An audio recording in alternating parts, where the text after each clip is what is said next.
Assalamualaikum warahmatullahi wabarakatuh. Perkenalkan, nama saya Fadlan Alfatan Harahap dengan NIM 0205221032, mahasiswa program studi Hukum Pidana Islam, Fakultas Syariah dan Hukum Universitas Islam Negeri Sumatera Utara. Pada kesempatan kali ini, saya akan mempresentasikan tugas video untuk mata kuliah Fikih Jinayah 2 yang diampu oleh Ibu Maulidia. Adapun topik yang akan saya bahas terdiri dari dua materi, yaitu yang pertama jarimah murtad dan yang kedua jarimah pembunuhan sengaja. Kedua materi ini akan saya jelaskan mulai dari pengertian, unsur, dasar hukum, dan hal penting lainnya. Baik, yang pertama ada jarimah murtad. Pengertian murtad atau riddah secara bahasa berarti berpaling atau kembali. Adapun secara istilah, murtad adalah tindakan seorang muslim yang keluar dari agama Islam melalui ucapan, perbuatan, atau keyakinan yang menunjukkan penolakan terhadap ajaran pokok Islam. Dalam fikih jinayah, murtad termasuk jarimah hudud karena menyangkut akidah dan fondasi keimanan seorang muslim.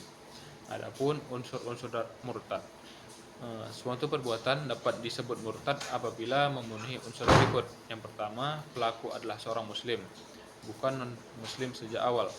Yang kedua, berakal dan baligh sehingga memahami konsekuensi dari perbuatannya tersebut. Yang ketiga, ada ucapan atau tindakan yang menunjukkan keluar dari Islam. Contohnya seperti mengingkari rukun iman, menghina Allah, atau memeluk agama lain. Yang keempat, dilakukan secara sadar bukan karena dipaksa. Yang kelima, perbuatan tersebut bertentangan dengan prinsip dasar Islam. Adapun dalil Al-Quran tentang murtad, yaitu terdapat dalam Quran surah Al-Baqarah ayat 217 yang artinya, barang siapa di antara kamu murtad dari agamanya lalu mati dalam keadaan kafir, maka sia-sialah amal mereka di dunia dan akhirat, dan mereka kekal di dalam neraka. Ayat ini menunjukkan bahwa murtad adalah perbuatan besar yang menghapus amal dan membahayakan akidah. Adapun kesimpulan dari jarimah murtad, yaitu jarimah murtad merupakan kejahatan besar dalam Islam karena menyangkut keyakinan. Murtad tidak hanya merusak hubungan antara hamba dan Tuhannya, tetapi juga berpotensi menguncang ketentraman umat jika dilakukan secara terang-terangan. Baik, yang kedua ada jarimah pembunuhan sengaja.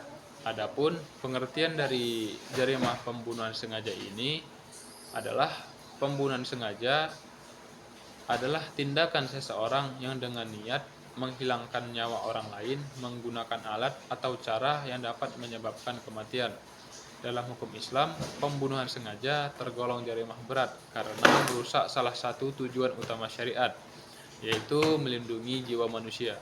Adapun unsur-unsur pembunuhan sengaja adalah suatu perbuatan termasuk pembunuhan sengaja jika memenuhi unsur berikut. Yang pertama, ada pelaku yang berakal dan baligh dan bertindak secara sadar. Yang kedua, ada korban yang masih hidup saat tindakan dilakukan. Yang ketiga, ada perbuatan mematikan, contohnya seperti menusuk, menembak, memukul dengan benda berat, ataupun meracuni.